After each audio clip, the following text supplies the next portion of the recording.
ওই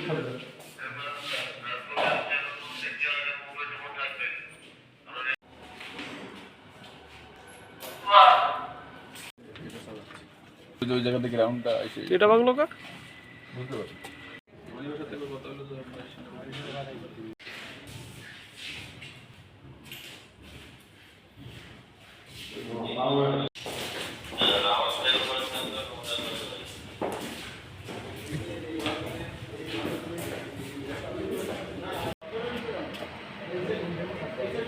জাতীয় যুবশক্তির কেন্দ্রীয় কমিটির সংগঠন আমি খুলনার দায়িত্বে আছি।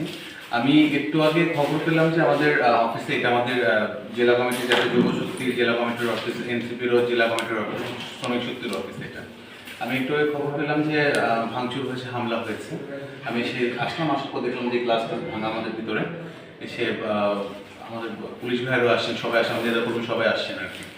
আমরা আসলে আশঙ্কা করছি এটা যেহেতু আওয়ামী লীগের সামনে একটা কর্মসূচি দিয়েছে নিষিদ্ধকৃত সংগঠন আওয়ামী লীগ 13 তারিখে, এটার রেস্ট ধরে আজকে তো খুলনাতে দুটো জায়গায় আওয়ামী লীগ মিছিল হয়েছে, অ্যারেস্ট হয়েছে বেশ কয়েকজন আমরা শুনলাম। এবং আমরা টহলও রেখেছি যে আমরা রাতের বেলা বা আমাদের যুবশক্তি থেকে, এনসিপি থেকে, শ্রমিক শক্তি টহলও আছে বিভিন্ন মোড়ে মোড়ে আমাদের মানে আমার ধারণা, যেটা আমার সন্দেহ হচ্ছে আসলে সেই সংগঠনের কারা, কেউ বা কারা এই একটা ঘটাতে পারে আর কি।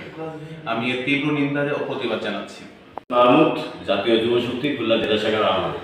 আচ্ছা, কি আমরা পূর্ব থেকে শুনতে পাচ্ছি যে বাংলাদেশ আওয়ামী লীগ, ফ্যাসিস্ট আওয়ামী লীগ, যাদেরকে বাংলাদেশের থেকে নির্মূল করে দেওয়া হয়েছে, নিষিদ্ধ ঘোষিত করা হয়েছে, এই আওয়ামী লীগ আবার মাথা চাড়া দিয়ে ওঠার জন্য একটা দীর্ঘ পরিকল্পনার ভিতরে তারা ছিল। আমরা বহুত দিন ধরে শুনতেছি তারা গুপ্ত হামলা করে বিভিন্ন জায়গায়।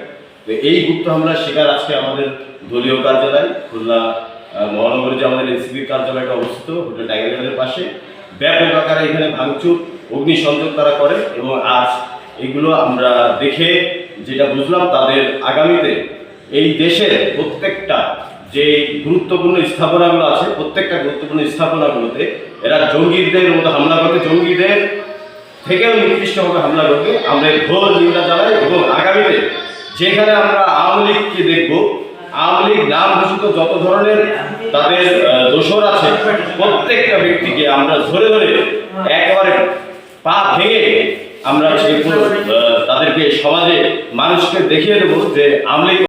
যে কার্যালয়টা আছে শিববাড়িপাড়ে অবস্থিত, এখানে অফিসের গ্লাস ভাঙা এবং গ্লাসের টুকরো নিচে দেখতে আরও অন্যান্য উপরে কিছুটা মনে হয় ভাঙা হয়েছে।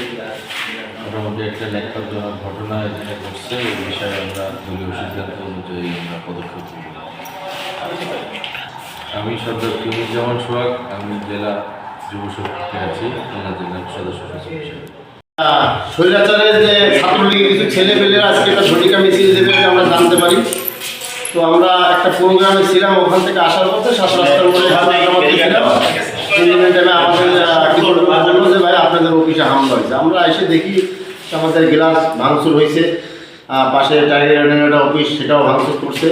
আমরা এই অবস্থায় আসি এখন, দেখা যাক কত দূর করা যায় আমাদের।